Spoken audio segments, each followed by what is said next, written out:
Let us now start with our revisions. Once again, we have already done a pretty number of poems. हम लोग कर चुके हैं.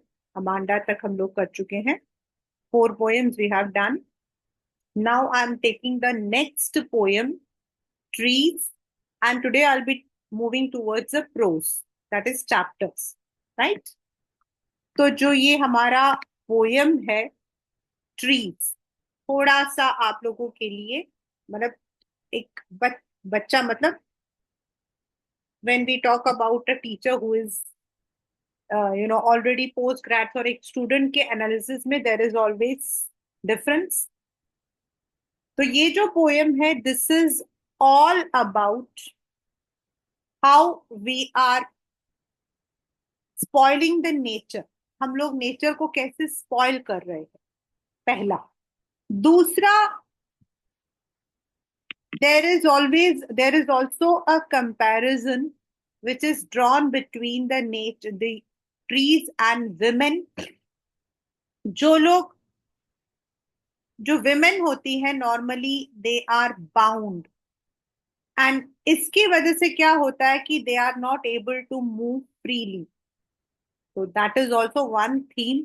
बहुत कुछ मतलब कम जगह है, लेकिन this has come in the exam also. So this is first of all a conflict between man and nature, and how we humans have ruined the nature for our own greed. Written by Adrienne Rich. You will be having one more poem in your 12th standard by Adrienne Rich. और हमें जो है अपने nature का पूरा पूरा ध्यान रखना चाहिए. We need to. So the poem is written from the perspective of a tree, not from our perspective. मतलब यहां पर ये बोला गया है कि जो ट्रीज है, like humans, they are ready to move out of their houses. वो जिन घरों में आजकल क्या है, घरों में लोग जो है सोचते हैं कि हमने बड़े बड़े पेड़ लगाए, that is very good, that's very nice, very good. In fact अभी there was one news in the, it was very prominent news, कि एक कपल है जिनके घर में पता नहीं कितने 1100 कुछ ट्री, मतलब वो है, प्लांट्स है, and they were not affected by the smog. उनके घर में जो, मतलब की जो एयर क्वालिटी थी वो बिल्कुल प्योर थी. तो नेचुरल है. Planting trees anywhere is always a welcome. But हम ये सोचते हैं कि हमने घर में लगा दिया तो फॉरेस्ट को तोड़ा तो कोई बात नहीं, वो गलत है. तो the trees now don't want to live here. क्यों? बिकॉज उनका जो घर है वो फॉरेस्ट है. फॉरेस्ट क्यों है? Because in the forest the birds nest upon them. वहां पे आपके जो बर्ड्स होती हैं वो नेस्ट बनाती हैं. सूरज की जो किरणें होती है वो उनके ऊपर पड़ती हैं. There is a flash of sunlight on them, and they will be having the animals, they would be having the insects, everything जो उनको पूरा करती. तो पोएट को लगता है कि जो ट्रीज हैं, they are exerting their pressure. वो स्ट्रगल कर रहे हैं कि आगे जाएं. जो वहां पर वरांडा है जहां वो लगे हैं, वहां से they are trying to pull out. And then they see कि वो जो ट्रीज हैं, पूरी रात they are working silently to get out of that house. They are stumbling forward, आगे मुड़ रहे हैं. जो विंडोज हैं उनके पेन से वो निकल के बाहर जाने की कोशिश कर रहे हैं. जो पोएट है, शी सिटिंग इन इनसाइड, और वो देख रही है कि जो वरांडा है वहां से जो ट्रीज हैं, they are moving. There are some different kind of noises. जब आपके पुल हो रहा है तो अलग नॉइज है, जब वो आगे स्टम्बल हो रहा है तो अलग नॉइज है. And when they are moving there is something like whispering, जैसे कोई विस्पर करके बात कर रहा हो. वो कहती है कि when these trees would go towards the forest the next morning, जब ये पूरा घर खाली हो जाएगा, लेकिन contrast, the forest will be full of the trees. वहां the wind will blow, और वो जो wind blow है, that is a welcome. That would be as if the trees are being welcomed by the wind. The trees जो है वो काफी बड़े हैं, so it would look as if जब वो खड़े होंगे तो ऐसा लगेगा मून उनके सर पे खड़ा है, मतलब दूर से देखने में ऐसा लगेगा. It's an imagery. It would look as if the moon is sitting like a crown. मतलब जब आप पेड़ को देखोगे, इन द ओक ट्रीज को आप ऐसे देखोगे और यहाँ मून होगा, तो वो ऐसा लगेगा as if it is giving, मतलब कि it is giving the display of a crown. वो ऐसा लगेगा जैसे वो क्राउन हो. उसके लिए उसने कहा है कि it sits like a crown. And once everything happens, the forest would be happy, the trees would be happy, and they would move back. दो घर हमारे खाली हो जाएंगे, लेकिन उसके बावजूद the trees would get their habitat. उनको वो जगह मिल जाएगी जहां उनको होना चाहिए. तो it is a very simple poem. है तो पोयम बहुत सिंपल, लेकिन लेकिन देर आर सर्टन वर्ड्स. कई बार हमें लगता है कि ट्रीज क्यों चल के जा रहे हैं. तो as I said, it is not trees चल के जा रहे हैं. The poem has been written from the perspective of trees, जिनको लगता है कि when they are in the cities, in the urban areas, यहां पर how many birds can sit on the trees?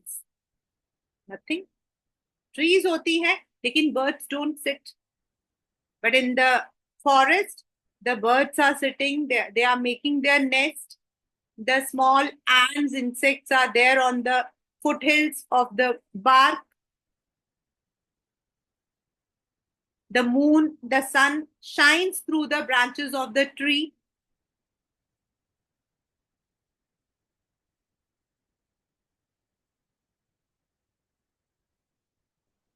So this is the poem, what we call as trees.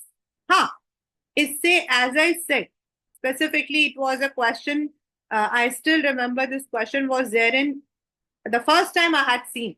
हम लोग ऐसे questions बच्चों को नहीं देते हैं, लेकिन ऐसा क्वेश्चन आया था डीएवी के अंदर, एंड इट वाज दैट कि how does the tree reflect the similarities with women. तो जो विमेन है, दे आर बाउंड, उनको बांध के रख दिया जाता. मतलब यहाँ पर जो हमारा है, it's not about every women, it is not about every women, it is about those women. खासकर जो एड्रीन रिच है ना, उनके सारे पोएम्स में ऐसी चीजें आती हैं. Even in the 12th standard, the poem which we have, on Jennifer's tigers, it is also having a similar theme. वो भी बिल्कुल सिमिलर थीम है, लेकिन वो तो पूरा फेमिनिज्म पे है. तो this is about women who are shackled in their families. अपने घर की ड्यूटीज में, अपने घर में वो लोग जो है बन जाती हैं. And then they want to move out. और उनको लगता है कि when they will move out, जब ये लेडीज बाहर जाएंगी, विमेन बाहर जाएंगी, तो they would have a new world. The wind is embracing, मतलब they would be having a new world, जहां उनके लिए there might be more opportunities. If it comes, you can write. Otherwise, it's a simple poem about nature. Right? So this was the first revision for today. The second which we are going to do is a letter to God. आप अपने उस पर देख सकते हैं कि so many things are written. The theme, the setting, the plot summary, the moral, symbols, characters. And these are the words on which you can get a question. और ये वही है जिन पर आपको जो है क्वेश्चंस, आंसर्स लिखने के लिए आ सकते हैं. तो as we see, there are two themes. One is faith and innocence, and second is kindness and compassion. यहां पर जो faith and innocence है, this is for the farmer Lencho, and जो kindness and compassion है, that is for the postmaster. ठीक है? तो जो लेंचो है, he is a simple farmer living with his family on the foothills of a big hill. और नीचे उसके जो है, he is having his corn fields. उस एरिया के अंदर उसका घर बिल्कुल अलग है. इट इज सॉलिटरी, मतलब बिल्कुल अलग है, और वो अपनी फैमिली के साथ वहां रहता है. When he had sowed the corns, his next wait was for rainfall. वो वेट कर रहा था कि रेनफॉल आए और उसका जो कॉर्नफील्ड है वो हरा भरा हो जाए, because already the flowers had dotted up the entire field.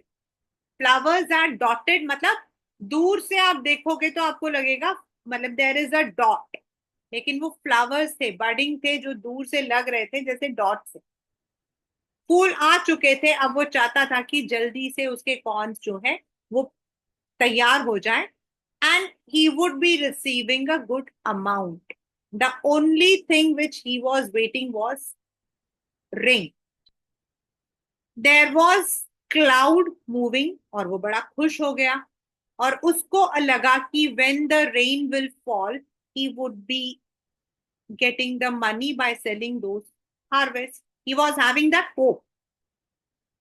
और जब बारिश भीगने मतलब धीरे धीरे आने लगी, फर्स्ट इट वाज ड्रिजलिंग, धीरे धीरे हल्की हल्की, and then the rainfall, he compared those with the money. उसको लगा जो छोटे छोटे बूंदे हैं वो पैसे हैं, और जो बड़े हैं वो मनी है. यानी थोड़े टाइम बाद जब बारिश खत्म हो जाएगी, उसका कॉर्नफील्ड तैयार हो जाएगा, he would earn a good profit. यहां यही मीनिंग है class 10. But destiny had its own way, और उसकी जो बारिश थी वो it change into hello storm. Hello storm मतलब ओले. And soon the entire field, instead of water, it was filled with hailstorm. ओले गिरे हुए थे चारों तरफ, और दूर से देखने में लग रहे थे as if the field was covered with salt. मैं ऑलरेडी इस चीज को पहले एक्सप्लेन कर चुकी हूं कि यहाँ सॉल्ट क्यों यूज किया, शुगर क्यों नहीं यूज किया. Because salt is destructive in nature if taken more. चीनी आपका मिठास होता है, sweetness, and salt is bitter. ज्यादा सॉल्ट ऐड करोगे तो कड़वा हो जाता है. So that is why here salt has been used to compare the field. He was dismayed, disappointed. उसको नहीं समझ आया कि क्या करूं मैं. At one point उसको लगा कि इससे तो अच्छा था कि मेरे जो फील्ड है उनको लोकस्ट, यानी कि जो कीड़े होते हैं वही खा जाते. It would have been better. Because उसमें कुछ तो बच जाता, यहाँ तो कुछ भी नहीं बचा. The entire harvest has been spoiled. He was completely, he felt completely hopeless. फिर इवनिंग उसके दिमाग में वही, he had all things, और उसको लगा कि इस साल तो they would not be having anything. कैसे वो गुजारा करेगा, कैसे वो अपने बच्चों को मतलब कि खिलाएगा पिलाएगा. And at the end, he came to a conclusion. और उसका कंक्लूजन ये था कि God never allows anyone to die of starvation. उसको लगा कि भगवान कभी किसी को भूख से मरने नहीं देता. If God has given us the stomach, he would give us the food. And it is God who is going to answer his prayers. उसका इतना फेथ था, और वो फेथ जो है दैट वाज डीप फेथ. आप लोग जो वर्ड्स यूज करोगे that should be deep faith. Faith और डीप फेथ में फर्क होता है ना, बहुत तगड़ा। And he took, and Lencho जो है, he was not like any other farmer, not an illiterate, he knew how to read and write. तो उसने जो है एक लेटर निकाला, and he wrote a letter to God. He wrote, अब यहां पर हम लेटर क्यों बोलते हैं, बिकॉज ही रोट एवरीथिंग। जैसे हम लेटर में लिखते हैं कि बारिश हुई, उससे सारा नुकसान हो गया, अब मुझे जो है I need money for 1 year, I need to buy the seeds, I need to buy the, उसे सब कुछ लिखा, हिज रिक्वायरमेंट। एंड एक ऑनेस्ट इंसान की तरह उसने 100 पेसोस, जो उसको लगा कि इतना मेरे को जरूरत है, वो मांगा। And then the next day he took that letter and posted in the post office. उसने जो है पोस्ट ऑफिस में पोस्ट कर दिया। जब उसने पोस्ट ऑफिस में पोस्ट किया, पेजोस जो है that's a Philippines currency basically, right. तो जब पोस्ट, वहां पे जो पोस्टमैन था, उसने उस लेटर को निकाला। नॉर्मली क्या होता है, तो पोस्टमैन होते हैं, they open the post box and then they sort out the letters, और जहां जहां का होता है वहां पे दे हैव टू सेंड। लेकिन इस लेटर में तो एड्रेस ही नहीं था, and it was written to God. God को कहाँ भेजोगे भाई, there should be some letter, some मतलब कि नेम, कोई मतलब कि चर्च, कोई मंदिर, कुछ नहीं था। एंड ही वाज लाफिंग, उसको लगा भाई कैसा आदमी है। And he gave this letter to the post master. जो पोस्ट मास्टर होता है, he is the head of the post office. Post master जो था वो भी हंसने लग गया। But the next moment he also had one feeling. वो, क्योंकि he was an empathetic man, he was a compassionate man, वो दूसरों की दुख दर्द को समझता था। तो उसके दिमाग में ये बात आई कि कोई अगर गॉड को लेटर लिख रहा है तो जरूर कोई बात होगी, जरूर कोई दुख होगा। अब उसको ये नहीं पता था कि उस दुख का कारण एक पैसा है, उसको लगा कुछ तो पर्सनल दुख होगा। और ये सोचकर, मतलब it is in etiquette that we should open a letter of others, दूसरों के लेटर्स को हमें नहीं खोलना चाहिए। लेकिन उसने जो है इस, ये सोचकर कि पता नहीं किस इंसान को क्या जरूरत है, उसने लेटर खोला। The moment he open the letter, he was shock, because उस लेटर में उस प्रॉब्लम के साथ कुछ पैसों की भी जरूरत थी। The post office, the post master was not so rich कि वो 100 पेजोस निकाल के दे दे। 100 pesos was a very big amount during those times. He did not understand what to do. लेकिन वो उस इंसान के उस जो फेथ है, वो उसको रिमूव नहीं करना चाहता था। तो उसने जो है सोचा कि वाई शुड आई, मैं उसको रिमूव नहीं करूंगा। ये सोचकर उसने सोचा मैं पैसा इसको दे देता हूँ। But how to arrange the money, therefore he sought the help of his family, friends, the post office employees, अपनी खुद की सैलरी सब निकाल के उसने थोड़ा बहुत पैसा इकट्ठा कर लिया। And it was a handsome amount of 70 pesos. और उसको बड़ी खुशी हुई, because when we give something to someone on time, वो एक अलग खुशी होती। उसने जो है वो पैसा लिया और उसने एक एनवलप में डाल के रख दिया। अब लेंचो आया and he asked if he had got any letter. उसको जो है पोस्टमैन ने पकड़ाया वो पैसा। Lencho took the letter and he counted the money. अब नॉर्मल केस में क्या होना चाहिए, खुश होना चाहिए कि भाई मैंने इतना पैसा मांगा था, कम से कम I got this much of amount. लेकिन Lencho was angry. This shows he was very innocent. Why, भाई भगवान पैसा कैसे भेज सकते, भगवान ऊपर बैठा है, उन्हें पता है कि हमें रबल्स में चाहिए, डोंग्स में चाहिए, टैंक्स में चाहिए, येन में चाहिए, डॉलर्स में चाहिए। He should have understood that. लेकिन उसको लगा कि God can never make any mistake, भगवान से कभी मिस्टेक हो ही नहीं सकता है, एंड देयर इज समथिंग, कुछ तो गड़बड़ हुई है। और ये सोचकर उसने जो है एक और पेपर निकाला, सेकंड लेटर लिखा। उसमें उसने गॉड को लिखा that he had asked for 100 pesos and he received only 70। लेकिन उसको जो है 70 pesos से उसका काम नहीं चलेगा, he require those 30 pesos also, and this time he the god should not send the money through the post office men because they are crooks.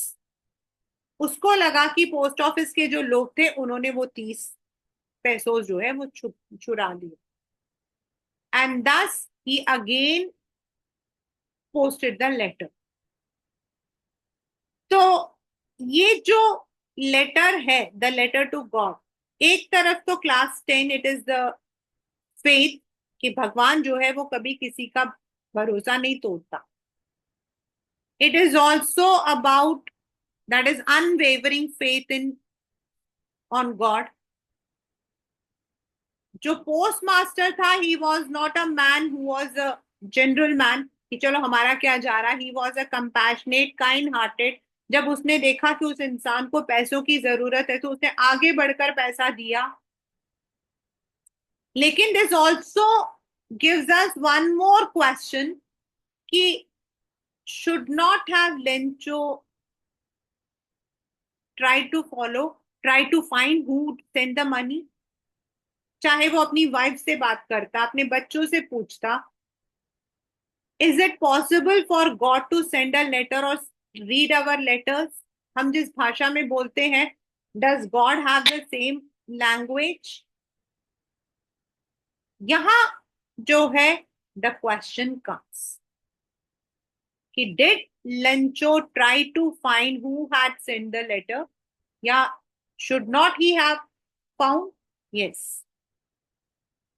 there is always a difference between what we call as faith, belief and superstition. God पर believe होना बहुत बहुत बहुत बहुत जरूरी है। We should never and never think that God does something wrong. Yes, times are there जब हमें लगता है कि God is taking too much of exams, but we need to keep patience. उसके अलावा हमारे पास कोई रास्ता नहीं हो सकता। We cannot climb the heaven to find out why he is giving this punishment. And superstition is when you believe such things can happen. There are pretty number of people, बहुत सारे ऐसे लोग होते हैं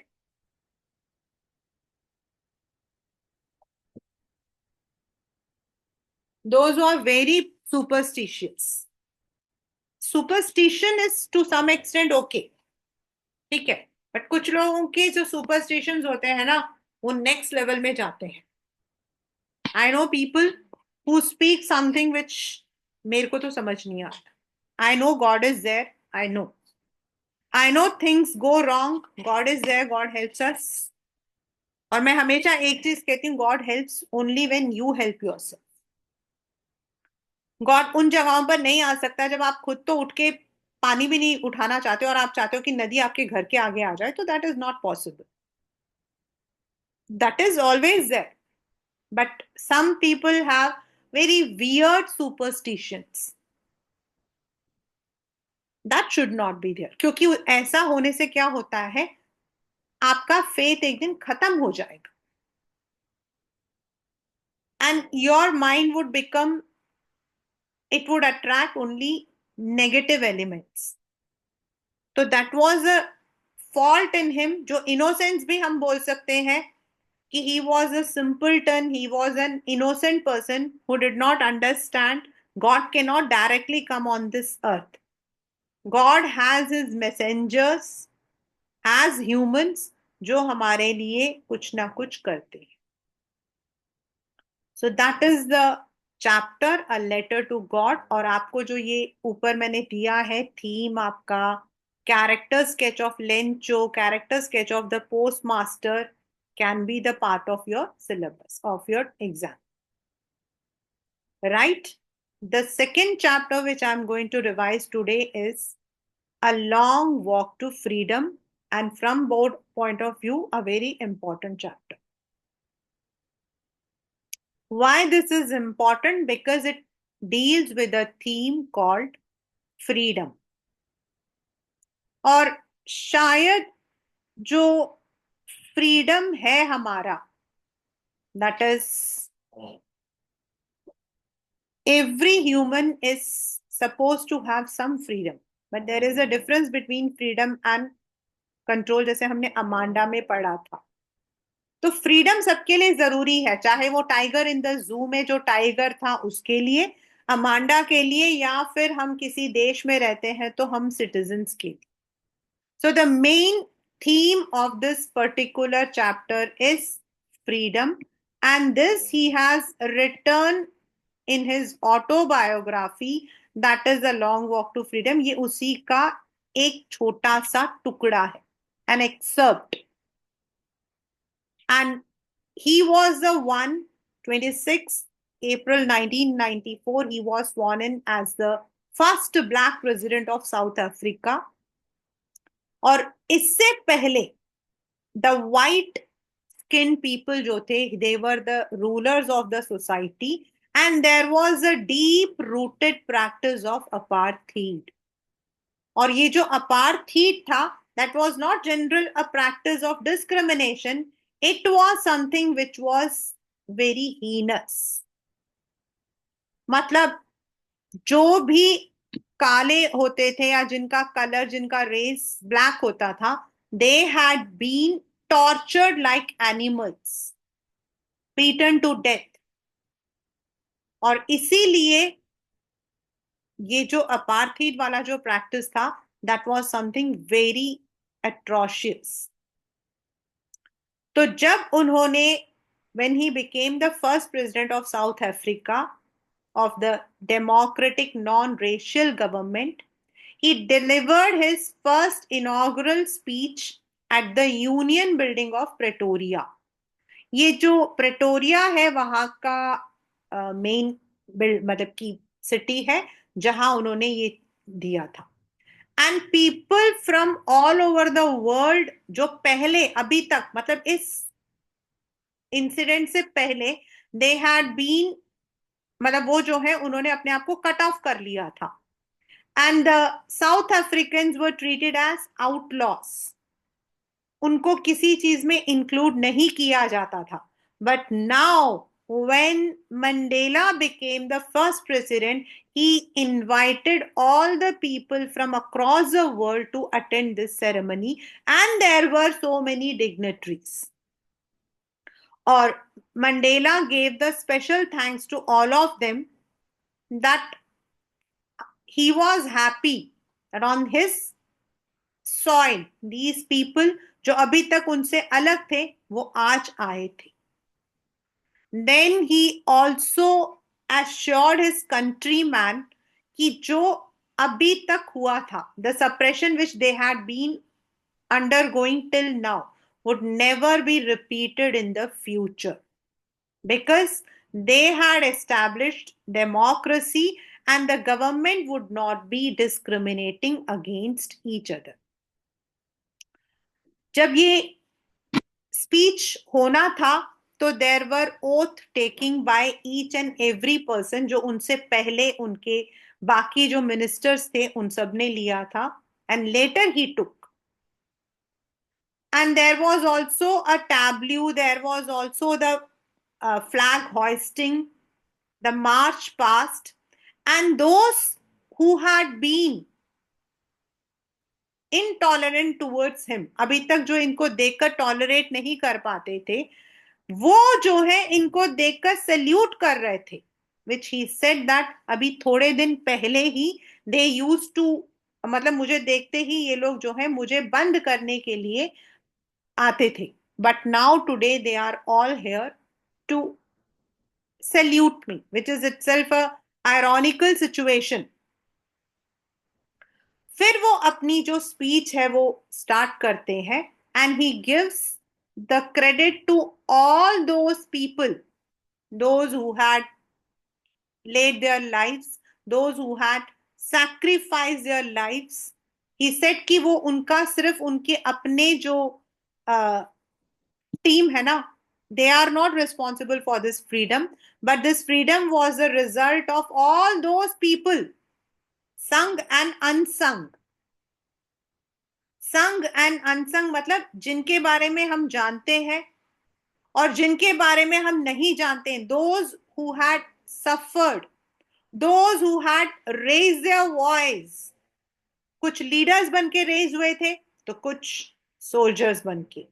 तो he gave the credit to all those people who had taken that responsibility. उन्होंने कहा कि it was not just the victory of one person, it is the victory of so many lives. Then he called the, मतलब उन्होंने कहा कि जो humans होते हैं they are all born with twin obligations. उनके जो है ट्विन ऑब्लिगेशंस होते हैं। एक ऑब्लिगेशन होता है टुवर्ड्स हिज फैमिली और दूसरा आपका होता है टुवर्ड्स योर कंट्री। और हर एक इंसान जो है इन दोनों ऑब्लिगेशंस को अपने अपने तरीके से पूरा करता। लाइक अगर हम अपने बारे में बात करते हैं, let us talk about ourselves. तो as a family, as a human, as a mother, I might be doing my duties in the home, लेकिन as a citizen of India I am paying my tax, I am participating in the democratic process. तो मेरा पूरा, मैं अपना पूरा कर रही हूँ। I am with the government when there is a need of mine. तो हम सब में कुछ ना कुछ जो है ऑब्लिगेशंस होते हैं। तो वो कहता है कि उसमें भी वो ऑब्लिगेशंस थे, लेकिन यहां आप लोगों के लिए थोड़ा ज्यादा ध्यान से सुनना। Now he says when he was a boy, जब वो छोटा सा था, बच्चा था, बच्चा इन द सेंस की youngster. For a youngster what is freedom? आपके लिए फ्रीडम क्या है? आप लोगों के लिए फ्रीडम क्या है? फ्रीडम इज जब आपके टीचर्स आपको कह दें, मतलब ऐसे कई कई पॉसिबिलिटीज अब लग रहे हैं मुझे आते हुए। After the class I tell you that there is no exam, you are free, that is freedom for you. When your mother says जो खाना खा ले जा, अपने मर्जी से कपड़े पहन ले, जो करना कर ले। मुझे पता है nobody would cross that limit, but for you that word itself is a freedom. You do what you feel happy. तो हमारे लिए freedom is when you are not asked, when you are not controlled, like Amanda की mother कहते हैं don't might your nails, don't, मतलब वही उनके लिए वो फ्रीडम का टेल था। तो एज अ बॉय जब वो छोटे से थे तो उनके लिए भी फ्रीडम का मतलब वही था। उनके लिए भी फ्रीडम था कि घर में अपना खाना पीना कर रहे हैं, रात को घूम रहे हैं, देन ही इज, मतलब कि वो जो है फिश फिश पका के खा रहे हैं, until he is under his father, parents के साथ है, उनके लिए फ्रीडम वही था। Later when he had to go for his choice, आगे पढ़ना था, शादी करनी थी, तब उनको समझ आया कि there were so many areas जहां he was not allowed because he belonged to that caste, that, sorry, race, which was prohibited in South Africa. तब उनको ये बात समझ आई। यहाँ पे जब ये क्वेश्चन आया है तो most of the time the children have asked me, ma'am मतलब ये वाला हमें पार्ट समझ नहीं आया था। तो बचपन में उनके लिए फ्रीडम जैसे सबके लिए होता है, a common thing, but he realized the importance of freedom, the real meaning of freedom, when he was prohibited for doing things which he wanted to. मतलब ये पढ़ाई आप लोग नहीं जा सकते हो, इस कॉलेज के अंदर आप नहीं जा सकते, इस लाइब्रेरी में आप नहीं जा सकते हो. There were so many restrictions and he also found कि वो restriction उस पर नहीं है. It was on every person who belonged to that race. And that was a time when he realized the real meaning of racism, apartheid. और अपने जैसे हर एक इंसान को इस चीज से आजादी देने के लिए ही join the African National Congress. उन्होंने जो है अफ्रीकन नेशनल कांग्रेस को ज्वाइन किया. He was no doubt a barrister, a lawyer, yet he wanted to fight against all this racial discrimination. He wanted to free the society from these kinds of discrimination. और उन्होंने जो है fight किया and ultimately they got the victory. तो वो कहते हैं कि at times, बहुत टाइम ऐसा भी होता था जब वो जेल में थे, उनके साथी भी जेल में थे, इवन वो जो जेलर होता था, फॉर 1 सेकेंड, मतलब मारने से पहले एक बार हम सोचते हैं ना किसी को, तो 1 सेकेंड उनकी आंखों में जो है थोड़ा सा सिंपैथी दिखता था, जो ये सिखाता है कि जो हमारा जो काइंडनेस है ना, शायद उसको हमने कहीं खो दिया है. ऐसा नहीं है कि वी आर हार्टलेस, बट कभी कभी हम अपने सिचुएशन से हार्टलेस बन जाते हैं, लाइक द जेलर, जो शायद 1 सेकेंड के लिए, लेकिन उसे लगता था कि why we are beating them, why we are torturing them. And he ends up the chapter, the मतलब ये जो स्पीच है, जो आपका ये चैप्टर है, ये एंड होता है with the quotation that both oppressor and oppressed are robbed of humanity. मतलब what is the meaning of this oppressor and oppressed? Oppressor मतलब जो दूसरों को नुकसान देता है, and oppressed जो injustice सहता है. The one